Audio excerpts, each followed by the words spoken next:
So Authenticity Map, and we are continuing now our interviews with amazing people. And now I'm meeting Calvin, who used to be a creative director, and now he's discovering new things. So Calvin, thank you for meeting. And to your opinion, what is authenticity? How would you describe it?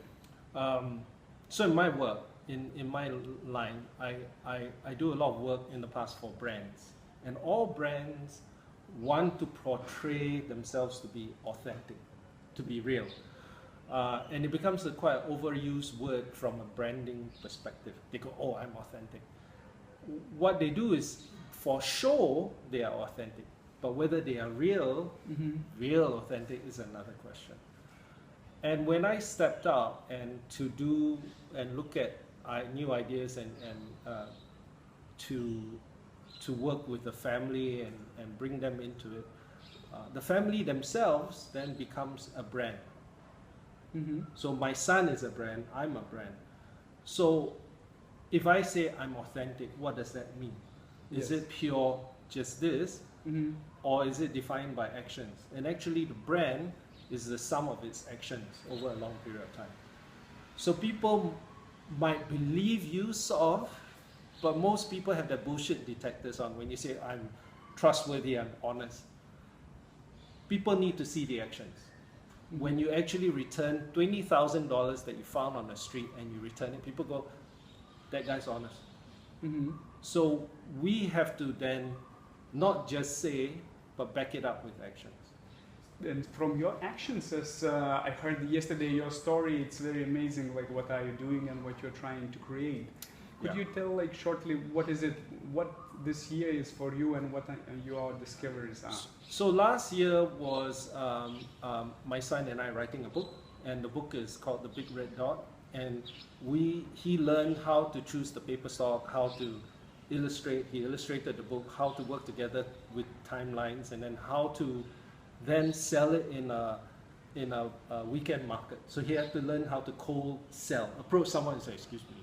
So one of the things he learned was, if I approach an adult and go, excuse me, would you buy this book? The answer is no. So what he learned was, I said, you've got to tell them a story. Then he goes up to adults and goes, excuse me, I wrote this book, I illustrated this book. Do you know why I did that? You know? And then it's like curiosity. Like and then adults will go, very hard adults to go like, no, bugger off a little. They go, no, tell me. Then once they tell him, he can at least explain, and what he discovered, his closure rate is higher. Okay, so those are the things that you don't learn in school. And one of the reasons why we're exploring this is because we know that the school system is, if business is far ahead of, if the customer is far ahead of business and business is far ahead of government and regulations, then the schools are further behind. Yes. So they are being taught and instill the old industrial age way, and they'll come out and the jobs don't exist. So I'm not going to fight the system because it's too big a thing, but what I can do is quit my job and then supplement it by taking him and my daughter along this journey where they go, this is your future life, and getting you ready. So to your experience or to your imagination, how would it look like an ideal or very good environment for the children to learn and to be prepared for the future? So this house was selfishly also designed sort of like to enable people with different ideas to come and mingle. And selfishly, I wanted the kids to be able to hang out in this place and go, wow, I can meet interesting things and interesting people and ideas. The thing is to keep the curiosity alive and not to kill it. And the easiest way to kill it is to force them to memorize for tests. But to keep the curiosity alive is like, oh, this is math, but since you're interested in making arrows and bows and arrows, this math is important to calculate velocity, tension, then it becomes relevant.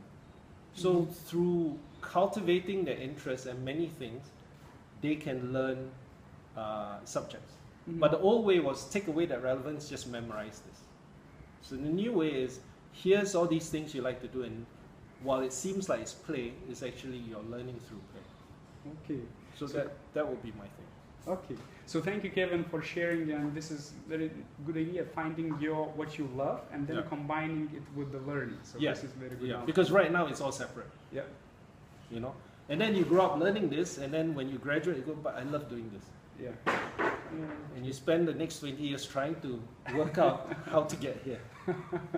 Yes. Right?